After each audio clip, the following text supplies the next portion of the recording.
Oke, bismillah. Assalamualaikum warahmatullahi wabarakatuh. Bismillahirrahmanirrahim. Alhamdulillahi rabbil alamin. Wa bihi nasta'inu ala umurid dunya waddin. Allahumma sholli wa sallim wa barik ala habibina wa syafi'ina Sayyidina wa maulana Muhammadin wa ala alihi wa ashabihi wa man tabi'ahum bi ihsanin ila yaumiddin. Amma ba'du. Bismillah. Mari kita lanjutkan, kita istiqomahi ngaji filsafat kita dalam rangka menambah wawasan, mencari cahaya ilmu. Semoga nanti kita bisa mendapatkan barokahnya ilmu. Malam hari ini kita memulai sesi yang baru. Saya memberi judul sesi bulan ini sebagai metode berfilsafat.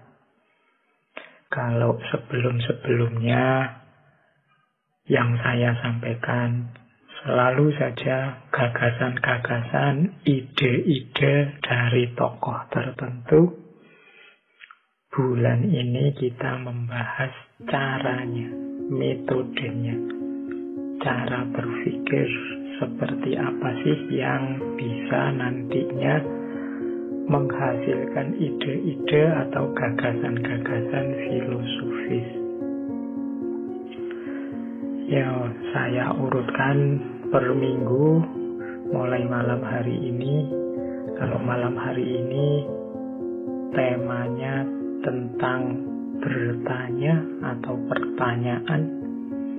Minggu depan kita membahas tentang cara berdebat. Kemudian selanjutnya cara berdialog. Kemudian berpikir kritis sebagai puncaknya. Nah, akhir tahun, karena bulan ini ternyata Rabunya ada 5, di akhir tahun nanti di Rebu sebelum tahun 2021, kita akan membahas tentang berpikir tentang diri kita sendiri atau cara introspeksi mumpung akhir tahun ya.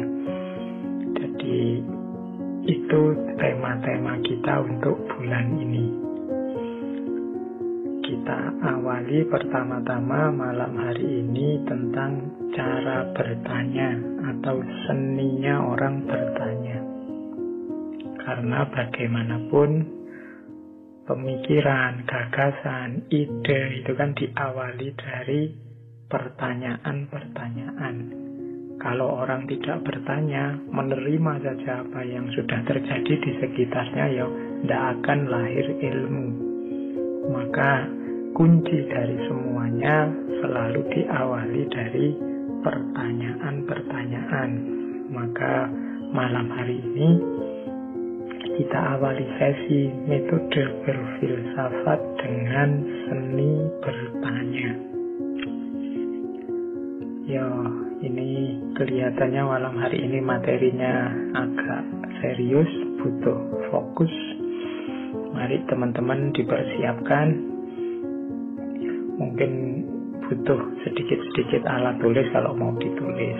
Tapi yang lebih penting fokus dan perhatiannya. Karena ini nanti jadi kunci dalam kita berfilsafat.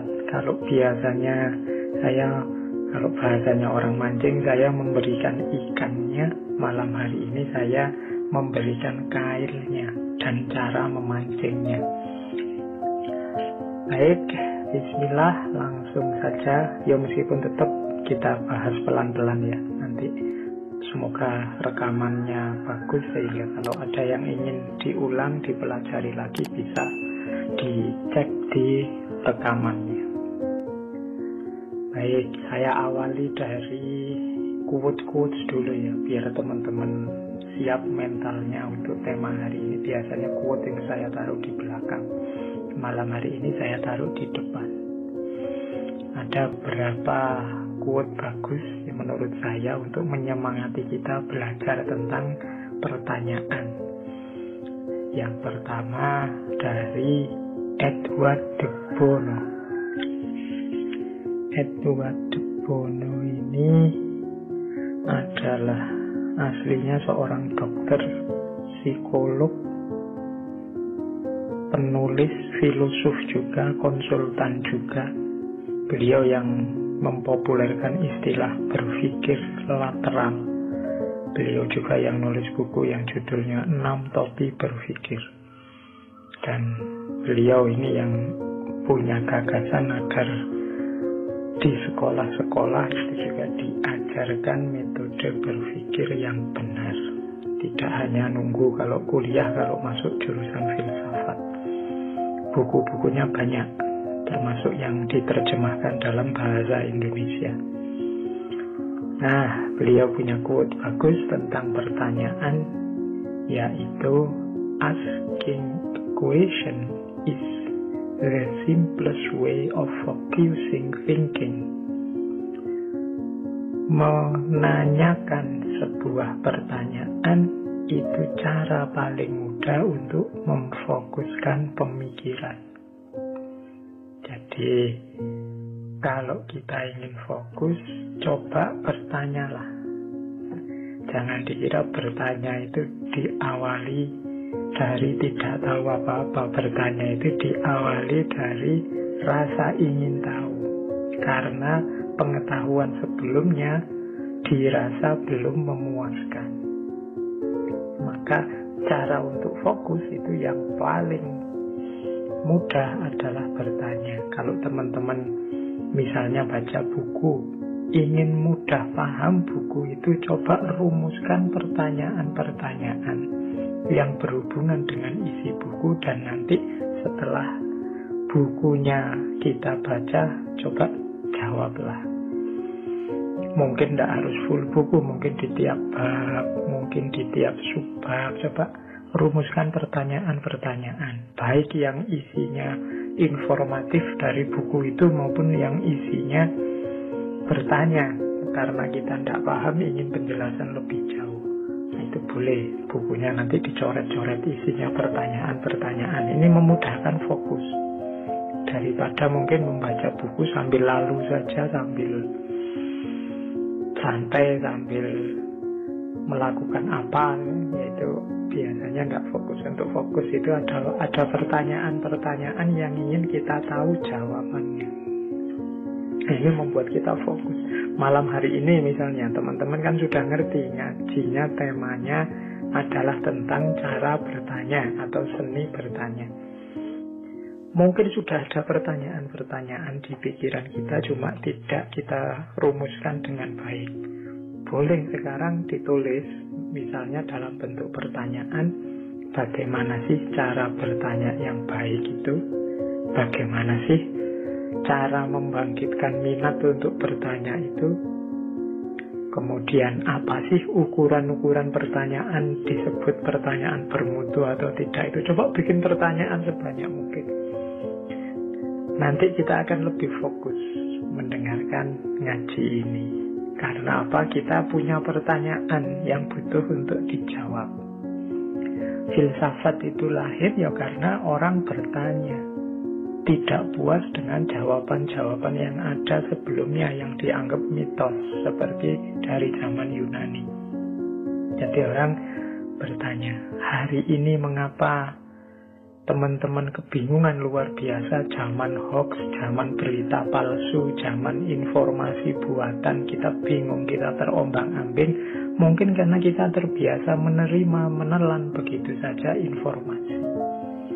Kita tidak terlatih bertanya dan mempertanyakan. Sehingga akhirnya kita bingung sendiri karena kita tidak fokus. Tadi ada info A, sekarang ada info B, mungkin besok ada info C, dan kita bingung tentang hal yang sama, infonya macam-macam. Itu karena kita telan begitu saja, tidak pernah mempertanyakan.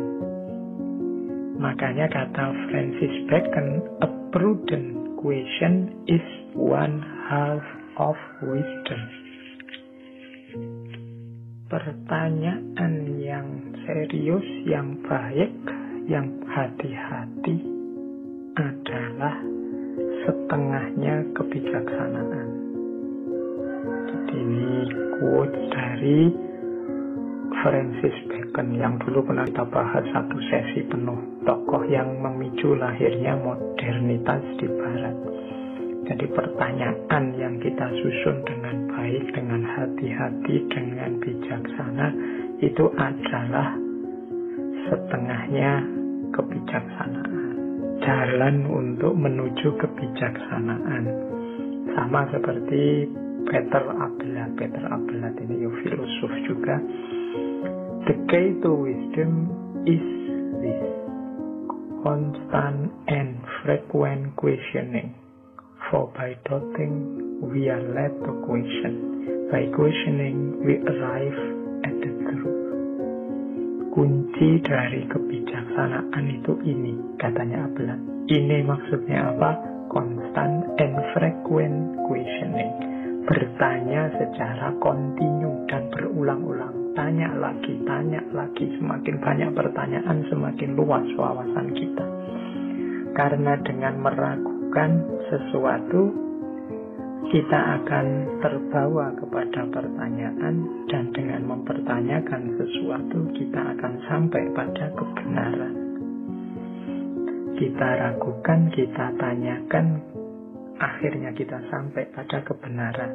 Kalau apa-apa kita terima begitu saja, ya mungkin kita akan terjebak, kita akan tersesat dalam yang kita anggap kebenaran, padahal mungkin tidak. Biar tidak terjebak ke sana, ya satu-satunya jalan adalah ayo bertanya. Jangan hanya menerima. Terus ada lagi quote dari Voltaire. Judge a man by his question rather than his answer. Nilailah seseorang melalui pertanyaan-pertanyaannya, bukan melalui jawabannya. Dari pertanyaan yang diajukan nanti kelihatan tipe orang ini seperti apa. Nah, itu Voltaire. Kalau Einstein, dia punya quote bagus tentang pertanyaan. The important thing is not to stop questioning. Jadi hal yang paling penting adalah untuk tidak berhenti bertanya. Bertanyalah terus, nanti akan lahir Einstein baru. Orang-orang pintar baru yang banyak. Jadi quote-quote ini menurut saya sudah cukup untuk memprovokasi kita betapa pentingnya pertanyaan untuk dunia ilmu maupun dunia filsafat maupun untuk kehidupan kita. Kalau tidak ada orang bertanya, tidak akan lahir ilmu baru. Kalau tidak ada ilmu baru, ya dunia ini tidak akan berubah. Siapa yang ingin mengubah dunia, kuncinya ilmu. Siapa yang ingin menghidupkan ilmu, antara lain dengan bertanya. Oke, terus saya bawakan juga ini beberapa hikmah sebelum kita membahas pertanyaannya, biar ada unsur ngajinya. Ada beberapa ayat Al-Quran yang memang konotasinya mendorong kita untuk bertanya. Jadi pertanyaan itu dalam pandangan saya secara hikmah punya 3 peran yang dimainkan. Peran yang pertama adalah orang yang bertanya itu adalah orang yang sadar bahwa dirinya tidak tahu. Dan ini nanti akan jadi awal lahirnya ilmu. Orang sadar bahwa dirinya tidak tahu itu penting. Imam Ghazali kan membagi klasifikasi manusia di dunia keilmuan itu kan ada 4. Yang pertama orang yang tahu bahwa dirinya tahu. Ini kita harus berguru pada orang-orang seperti ini. Orang yang sadar kalau dia tahu, karena memang dia tahu. Orang pinter yang sadar dirinya pinter. Ini orang yang perlu kita ikuti. Ada jenis kedua, orang pinter tapi yang tidak sadar kalau dia ini pinter. Ini orang ini mungkin perlu kita dekati, perlu, katanya Imam Ghazali, seperti orang tidur. Ayo kita bangunkan, karena dia ini bisa berperan besar, bisa banyak kontribusinya untuk peradaban, cuma dia tidak sadar saja. Ayo kita ajak untuk memberikan kontribusi lebih. Ini orang yang tidak tahu kalau dirinya tahu. Sebenarnya ilmunya tinggi dia, sebenarnya luar biasa wawasannya. Hanya saja mungkin dia tidak sadar nilai dirinya, sehingga manfaatnya kurang besar. Atau jangan-jangan mungkin lingkungannya memposisikan dirinya yang membuat dia tidak sadar bahwa dia itu penting. Itu tipe orang jenis kedua. Ada tipe jenis ketiga, yaitu orang yang tahu kalau dia tidak tahu. Ini yang saya sebut tadi ya. Jadi orang ini tidak ngerti, sadar juga kalau dia itu tidak ngerti. Saya itu belum baca bukunya Pak, saya tidak tahu Pak, saya belum paham Pak. Ini rojulun yadri annahu la yadri. Orang yang tahu kalau dia tidak tahu. Orang seperti ini biasanya orang yang terbuka, mau belajar. Orang-orang inilah yang biasanya mampu melahirkan pertanyaan-pertanyaan secara kreatif, karena dia ingin tahu. Makanya dia bertanya, karena dia sadar dirinya tidak tahu. Orang seperti ini kalau ngomong, kalau posting itu biasanya ya tidak banyak menggurui, tapi bertanya, ingin memberdayakan dirinya biar dia dari tidak paham menjadi paham. Ini rojulun yadri annahu la yadri. Orang yang sadar bahwa dirinya tidak tahu. Yang paling bahaya itu jenis keempat. Jenis keempat ini orang yang tidak tahu kalau dirinya tidak tahu. Orang yang tidak sadar kalau dirinya itu tidak ngerti. Berarti dia ini orang yang tidak tahu tapi merasa tahu. Akhirnya dia merasa punya hak untuk ngajari orang. Dia merasa sudah layak untuk nuntun orang, padahal ilmunya belum cukup. Nah, ini tergolong orang layadri annahu layadri. Tidak sadar kalau dia itu tidak tahu. Nah, ini harus kita ingatkan biar dia belajar lagi. Biasanya kadang-kadang orang jenis ini itu kalau diingatkan ya marah, karena dia merasa aku ini pinter. Ya sudah, ya level kita memang mengingatkan. Kalau diingatkan tidak mau kan tidak mungkin kita ajak tawuran. Yuk kita doakan semoga dia sadar bahwa dia itu tidak tahu. Oke, ada ayat yang banyak sekali dikutip, disinggung, diceramahkan tentang bertanya ini, yaitu surat An-Nahl ayat 43. Yang bunyinya fas'alu ahlan dzikri in kuntum la ta'lamun.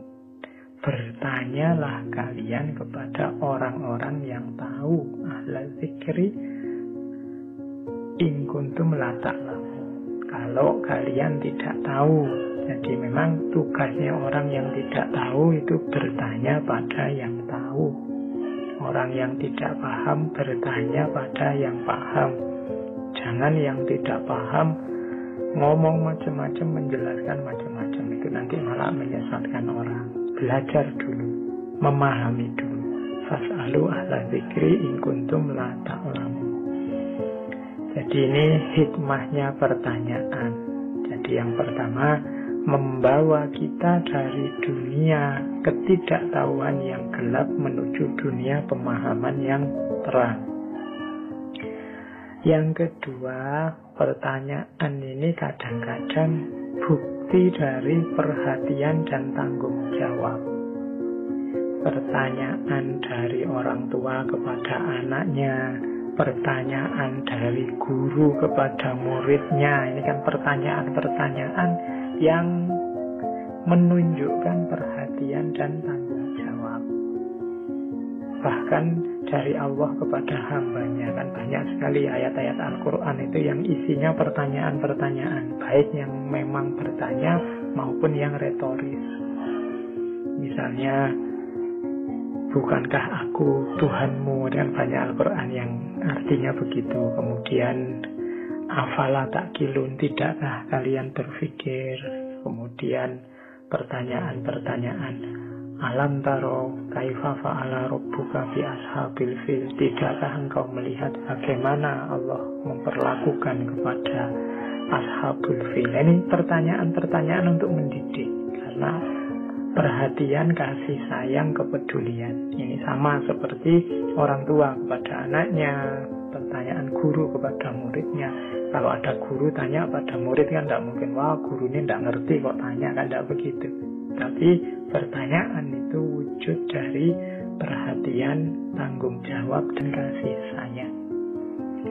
Ini saya bawa contohnya misalnya dari surat Al-Baqarah ayat 133. Am kuntum syuhada'a idh hadara Ya'qubal mautu idh qala li banihi ma ta'buduna min ba'di.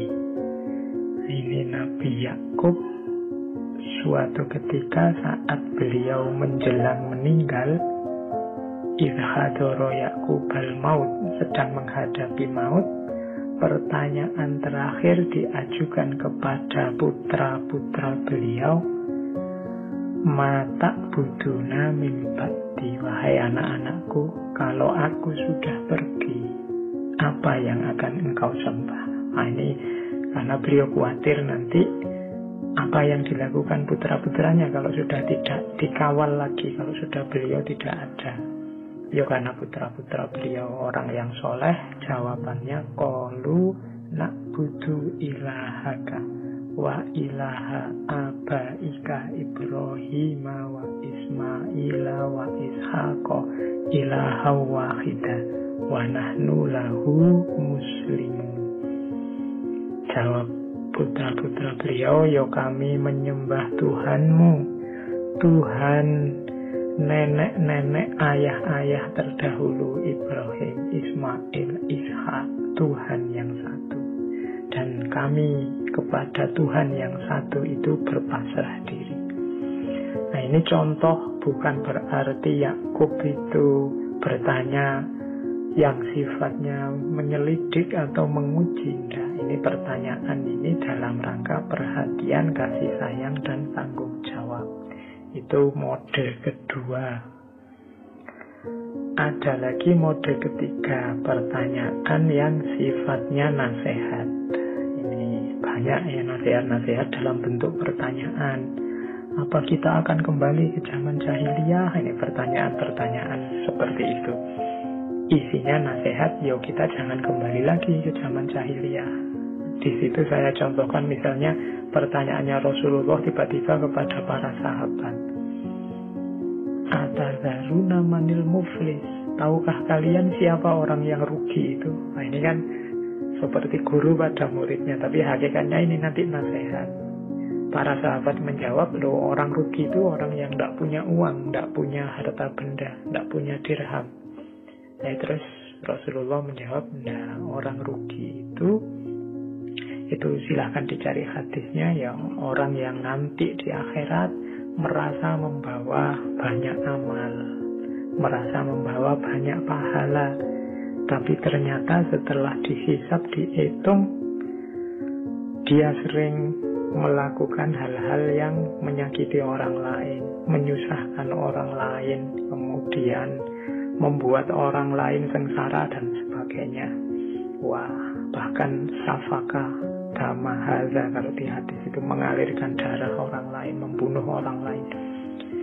Nanti pahalanya yang dia merasa sudah banyak dikurangi oleh keburukan-keburukan kepada sesama yang dia lakukan, dan akhirnya rugi, defisit.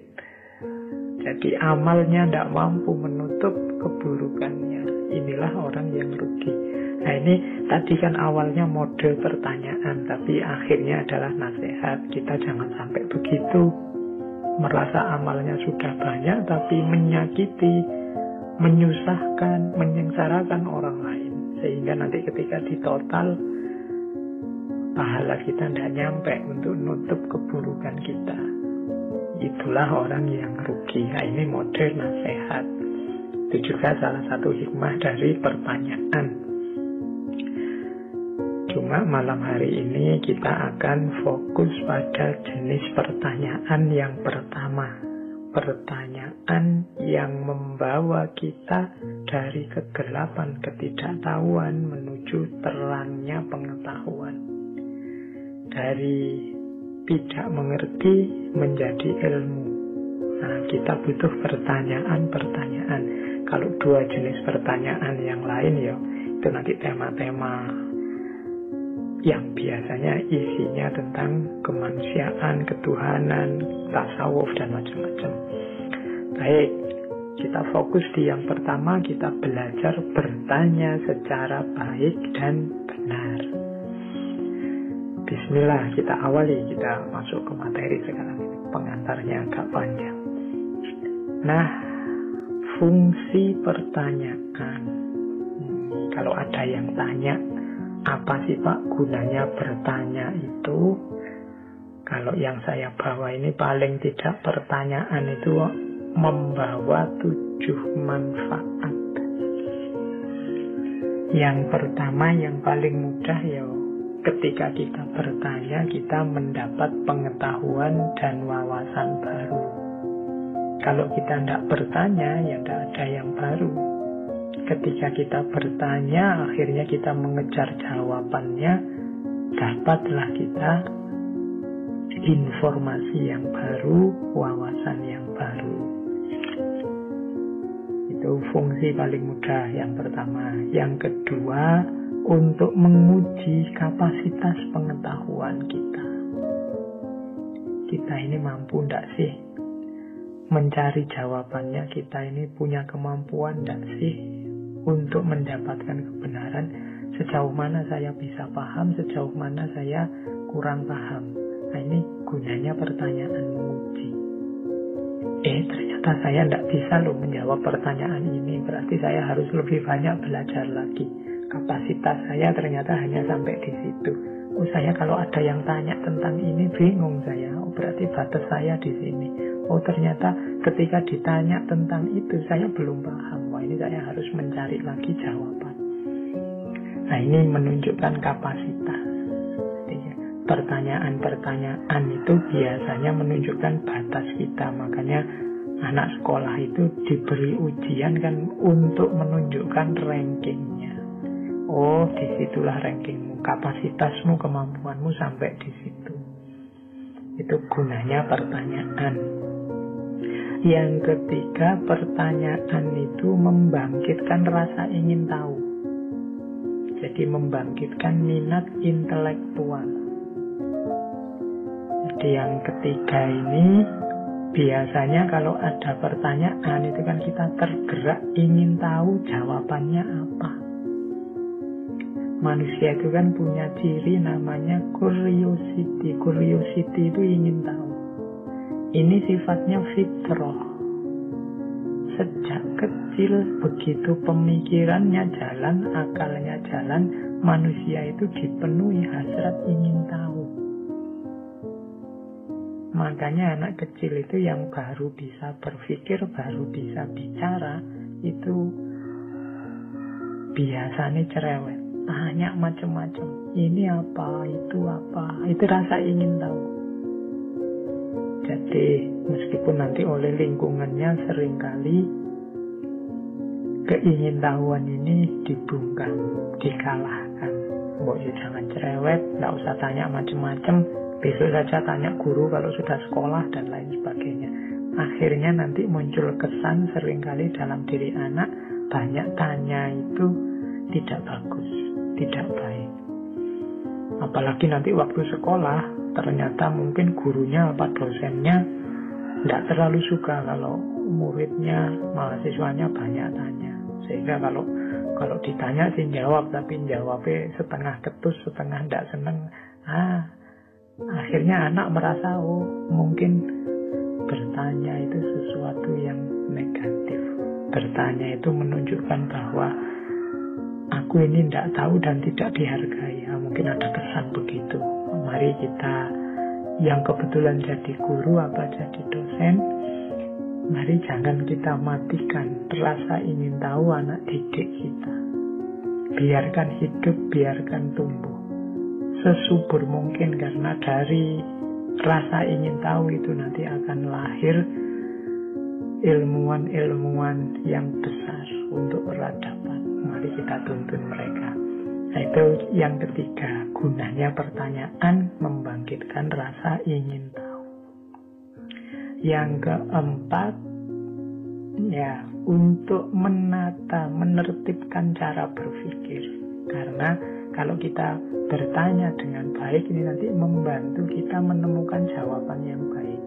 Kadang-kadang kan pikiran kita itu tidak tertib, tidak tertata.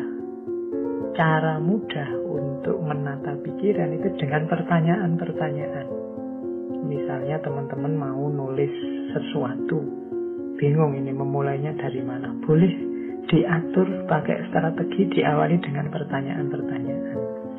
Saya awali dengan apa maksudnya ini, kemudian mengapa kok ini penting, kemudian bagaimana cara mencari solusi dari ini. Itu kan terus akhirnya jadi tertib.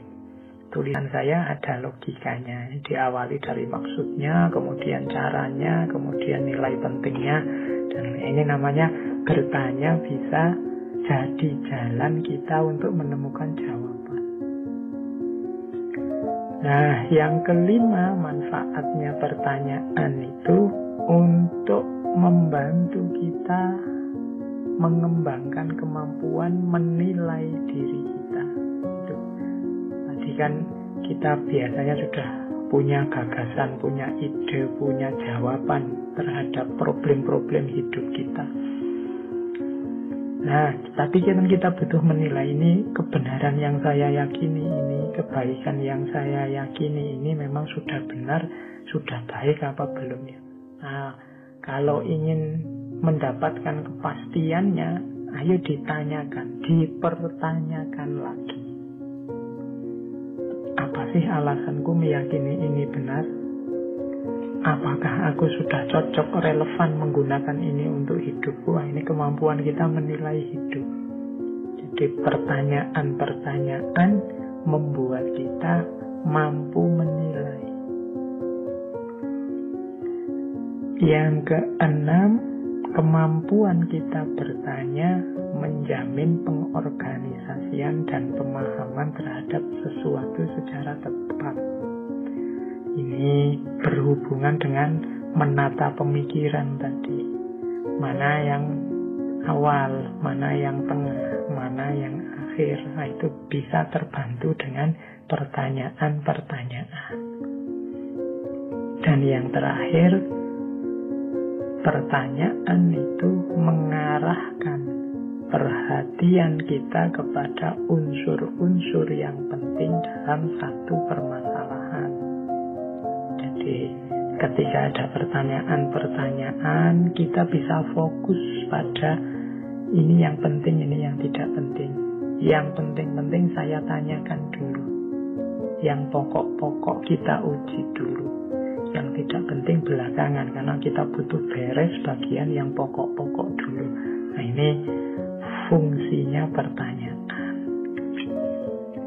Karena ternyata fungsinya banyak dan penting-penting, maka mari kita belajar cara bertanya yang baik dan tepat. Kalau teman-teman sulit, misalnya Pak, saya itu ingin berfilsafat, belajar filsafat dengan baik, tapi caranya gimana?